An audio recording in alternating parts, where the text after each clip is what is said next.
Hi friends, welcome back. இன்னைக்கு நம்ம என்ன பார்க்க போறோம்னா சிக்கன் எலும்பு குழம்பு. இத வந்து மட்டன்ல கூட பண்ணலாம். ஆனா இன்னைக்கு நம்ம வந்து சிக்கன்ல எப்படி பண்றதுன்னு பார்க்கலாம். இப்போ என்னெல்லாம் வேக வைக்க போறோம்னு பார்க்க போறோம். சிக்கன் எலும்பு, பருப்பு, தக்காளி, மிளகாய், இஞ்சி பூண்டு விழுது. எப்படி வேக வைக்கலாம்னு பார்க்கலாம். ஒரு பாத்திரத்துல ஃபர்ஸ்ட் பருப்பு போட்டுக்கோங்க.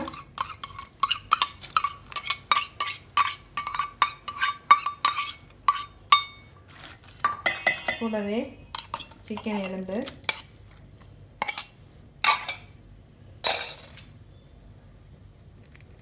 பச்சை மிளகாய், தக்காளி,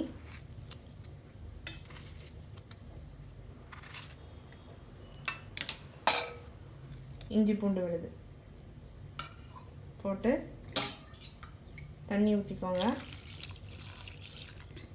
ஊற்றி நல்லா மிக்ஸ் பண்ணிவிட்டு வேக வச்சுருங்க. குக்கரில் 3 விசில் வச்சு வேக வச்சு எடுத்துக்கோங்க. குக்கரில் வேக வச்சு எடுத்ததுக்கப்புறமா பருப்பு எலும்பு எல்லாமே இப்படி தான் வெந்திருக்கும். இப்போ மிக்சியில் தேவையான அளவு தேங்காய், பெருஞ்சீரகம், கொஞ்சம் வெங்காயம், கருவேப்பிலை எல்லாத்தையும் மிக்சியில் நல்லா கிரைண்ட் பண்ணி எடுத்துக்கோங்க. தேங்காவை மிக்சியில் ரொம்ப மையாக அரைக்கக்கூடாது. இப்படி கொஞ்சம் கொரன்னு அரைச்சி எடுத்துக்கோங்க. இப்போ மஞ்சள் ஆட் பண்ணிக்கோங்க.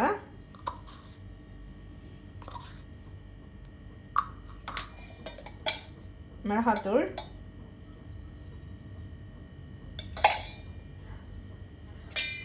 அப்புறம் மிக்சியில் அரைச்ச தேங்காய் மசாலா,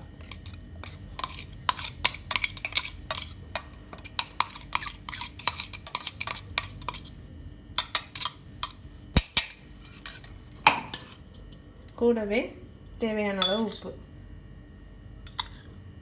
ஆட் பண்ணிவிட்டு எல்லாத்தையும் தேவையான அளவு தண்ணி ஆட் பண்ணிக்கோங்க. ஆட் பண்ணி எல்லாத்தையும் நல்லா மிக்ஸ் பண்ணிக்கோங்க. இந்த குழம்பு ரொம்ப திக்காக இருக்காது, கொஞ்சம் தண்ணியாக தான் இருக்கும். இப்போ நீங்கள் ஸ்டவ்வில் வச்சு கொதிக்க வைக்கணும். இப்போ குழம்பு நல்லா கொதிச்சிடுச்சு.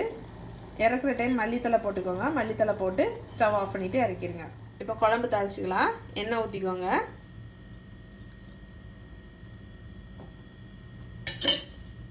எண்ணெய் காயட்டும். கடுகு போட்டுக்கோங்க. கடுகு நல்லா பொரியட்டும். கூடவே ஒரு காஞ்ச மிளகாய்,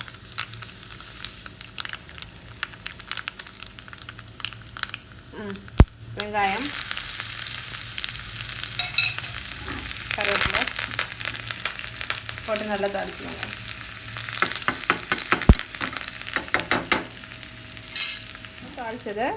தாளிச்சதை குழம்புல ஊற்றிடுவோம்.